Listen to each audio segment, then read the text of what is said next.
Hello दोस्तों, आज हम लोग एसिड बेस एंड सॉल्ट्स में सेकंड वीडियो कवर कर रहे हैं। देखिए, इसका फर्स्ट वीडियो जो है काफ़ी पहले मैंने कवर कराया था, फिर बीच में ब्रेक हो गया था, तो अब इसके बाद में कंटिन्यू कर रहा हूँ। मैथ्स के मैंने बहुत सारे चैप्टर अपलोड किए हैं, साइंस में भी इलेक्ट्रिसिटी अपलोड हो गया है, तो साथ में बच्चे मैंने केमिकल रिएक्शन एंड इक्वेशन भी कवर किया हुआ है। और ये सेकेंड चैप्टर मैं आपको केमिस्ट्री का करवा रहा हूँ। मैं ऐसे करा रहा हूँ कि एक चैप्टर केमिस्ट्री, एक फिजिक्स, एक केमिस्ट्री और एक फिजिक्स चलेगा। तो देखिए, फर्स्ट वीडियो के आगे जो है आपका वो आपका रिएक्शन है। हेडिंग लगा लीजिए कि रिएक्शन ऑफ एसिड, हेडिंग लगाइएगा reaction of acid with metal carbonate. अगर आप देखो, मैं एनसीईआरटी कॉन्सेप्ट सारे एनसीईआरटी वाइज ही लेके चल रहा हूँ, साइंस में तो पर्टिकुलरली, तो आप अगर आप नोट्स बनाओगे तो आपके लिए बेनिफिट रहेगा। तो reaction of acid with metal carbonate, तो ये एक हेडिंग है। आप इस हेडिंग को लगा लो ऐसे करके और समझना इसमें होता क्या है। जब हम किसी एसिड को मेटल कार्बोनेट से रिएक्शन कराते हैं तो क्या होता है। मेटल कार्बोनेट का मतलब हो गया, जैसे कोई मेटल ले लीजिए आप, तो मेटल सपोज करिए सोडियम ले लिए आप, तो सोडियम का कार्बोनेट हो जाएगा Na2CO3। ये ऐसे बनता है, मैंने बहुत अच्छे से समझाया है, चैप्टर 1 पढ़ लेना। Na का वैलेंसी 1 होता है, कार्बोनेट का 2 होता है, तो ये बन जाएगा Na2CO3। तो ये मेटल कार्बोनेट है। इसको अगर आप किसी एसिड से रिएक्शन कराते हो, जैसे मान लीजिए मैंने HCl लिया, तो रिएक्शन क्या होता है। रिएक्शन होता है कि जब भी आप एसिड को मेटल कार्बोनेट से रिएक्शन कराते हो तो जो आपका प्रोडक्ट बनता है वो बनता है आपका सॉल्ट प्लस CO2 गैस निकलता है, साथ में वाटर भी रिलीज होता है, पानी भी बनता है साथ में। तो जब आप करोगे तो सॉल्ट कौन सा बनेगा और वाटर कहाँ से बनेगा, उसको ध्यान से समझना। देखिए, वाटर है H2, तो H ये रहा और O यहाँ रहा, तो आप पहले H2O लिख लीजिए, फिर CO2, देखो C ये रहा और O ये रहा, तो CO2 यहां से चला जाएगा। अब देखो क्या बच रहा है, पहले ये देखते हैं। देखो HCl में से H चला गया और ये जो CO3 है ये भी जा चुका है, क्योंकि एक ऑक्सीजन तो इसने ले लिया और CO2 यहां चला गया, तो सिर्फ Na बचेगा और Cl बचेगा। और जब Na और Cl आपस में रिएक्शन करते हैं तो NaCl बनाते हैं, क्योंकि Na की Cl की वैलेंसी 1 होती है, NaCl बन जाएगा। तो यहां पर आ जाएगा NaCl। अब कोई पूछे आपसे कि NaCl क्या है, तो ये एक सॉल्ट है, ये सॉल्ट नेचर का है। CO2 कार्बन डाइऑक्साइड ये गैस है और H2 तो वाटर है आपका। तो ये होता है जब आप किसी भी एसिड से मेटल कार्बोनेट को रिएक्ट कराते हो। तो कभी भी मेटल कार्बोनेट बेस से रिएक्शन नहीं करेगा, ये हमेशा याद रखना, एसिड से ही रिएक्शन करता है।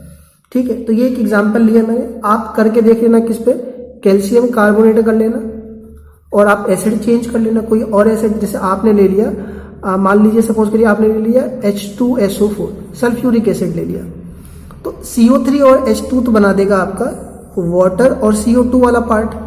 अब यहां से Ca बच गया और SO4 बच गया, कैल्शियम सल्फेट बच गया, तो CaSO4 आ जाएगा, क्योंकि कैल्शियम की वैलेंसी 2 होती है, SO4 की भी 2 होती है। ये कट गया था। अभी क्या बोल रहा हूं मैं, वैलेंसी आप चैप्टर 1 पढ़ लेना कि कैसे हम कंपाउंड बनाते हैं, वहां पर बहुत डिटेल में समझाया गया है आपको। अब ये रहा फर्स्ट आपका हेडिंग। दूसरा हेडिंग है बच्चे आपका कि reaction with acid with metal hydrogen carbonate. Clear है। अगर आप एनसीईआरटी फॉलो करोगे तो ये दोनों ही एक साथ ही दिया हुआ है, metal carbonate slash metal hydrogen carbonate. अलग अलग करके पढ़ लीजिए, समझ लीजिए कि इसमें क्या बनता है। बच्चे दोनों ही केस में आपका जो प्रोडक्ट होता है वो सेम ही रहता है। क्या प्रोडक्ट आता है इसमें, salt plus CO2 plus H2, same ही रहता है प्रोडक्ट। तो इसका हम एक रिएक्शन देख लेते हैं। तो पहले हम मेटल हाइड्रोजन कार्बोनेट कैसे लिखेंगे। देखिए, हाइड्रोजन कार्बोनेट होता है HCO3। कोई मेटल ले लेते हैं, जैसे हमने Na एक मेटल है और साथ में हमने HCO3 ले लिया, तो ये हो गया सोडियम हाइड्रोजन कार्बोनेट, ये मेटल हाइड्रोजन कार्बोनेट कहलाएगा। एसिड कोई ले लीजिए, HCl ही ले लीजिए आप, तो फिर से ये वही बनेगा, सेम टू सेम। तो CO2 और H2O, तो देखो ये दोनों और ये सब मिल करके आपको वाटर और CO2 दे देंगे, NaCl बच जाएगा, तो आपका आ जाएगा NaCl। ठीक है, तो ये बन गया आपका कंपाउंड और ये हो गया रिएक्शन आपका मेटल हाइड्रोजन कार्बोनेट के लिए। कोई और देखना चाहते हो तो आप देख सकते हो, जैसे पोटेशियम हाइड्रोजन कार्बोनेट ले लेते हैं KHCO3, और यहाँ पर हम ले लेते हैं सपोज करिए H2SO4 ले लीजिए आप, या KN सपोज करिए आप HNO3 ले लीजिए, नाइट्रिक एसिड ले लीजिए। तो यहाँ से ये और ये तो CO2 वाला पार्ट और वाटर वाला पार्ट बना देगा, और K और NO3 बना देगा KNO3, पोटेशियम नाइट्रेट। तो ये रिएक्शन आपको कि इसमें आप थ्योरी क्यों नहीं लिखवा रहे हो बच्चे? केमिस्ट्री में मैक्सिमम रिएक्शन को ध्यान रखना।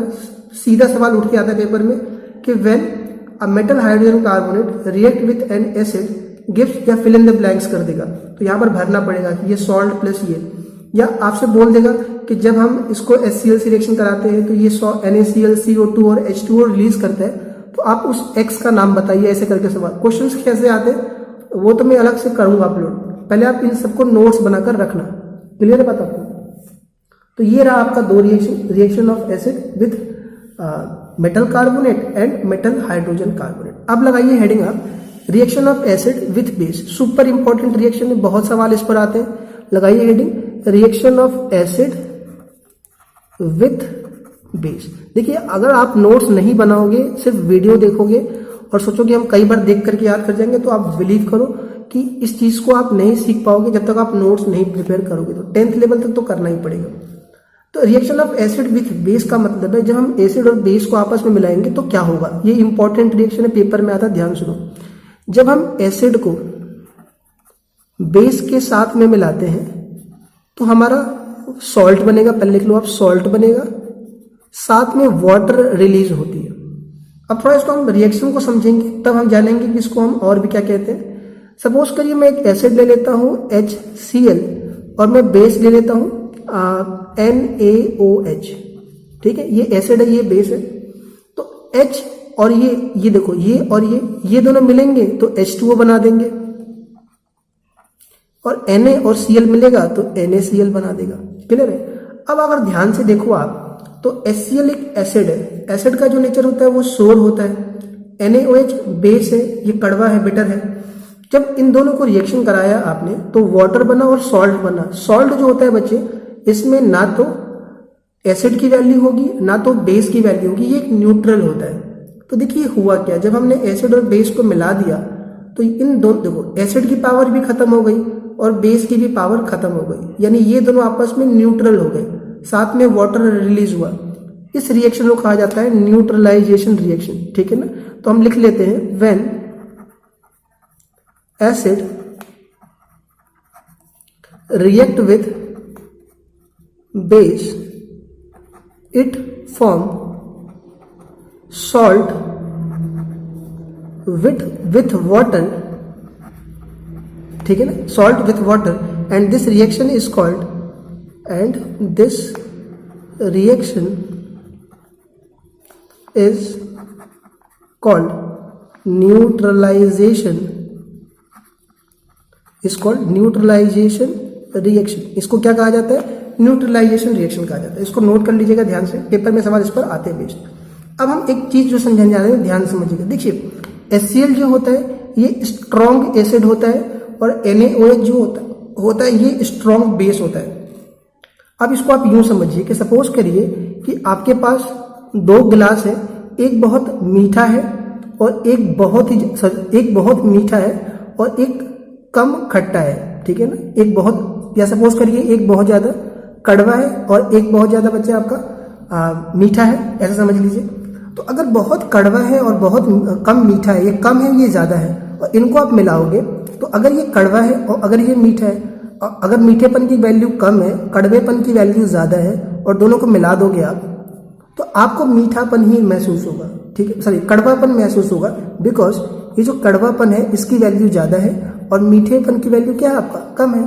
तो अगर कड़वापन ज्यादा है और मीठापन कम है तो वो चीज कड़वी लगेगी। उल्टा समझ लीजिए कि अगर आपका ये चीज ज्यादा मीठा है और ये कम कड़वा है तो मीठेपन की वैल्यू ज्यादा होगी। लेकिन अगर ये दोनों सेम पावर के होंगे तो आपको ना तो ये पता चलेगा और ना तो ये पता चलेगा।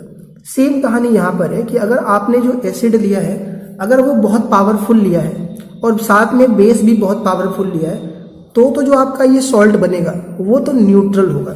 लेकिन अब जो बताने जा रहा हूँ ध्यान सुनना, अगर एसिड आपका पावरफुल हुआ और बेस कमजोर हुआ, कम पावर का होगा, तो जो सॉल्ट होगा ये सॉल्ट एसिडिक नेचर का होता है।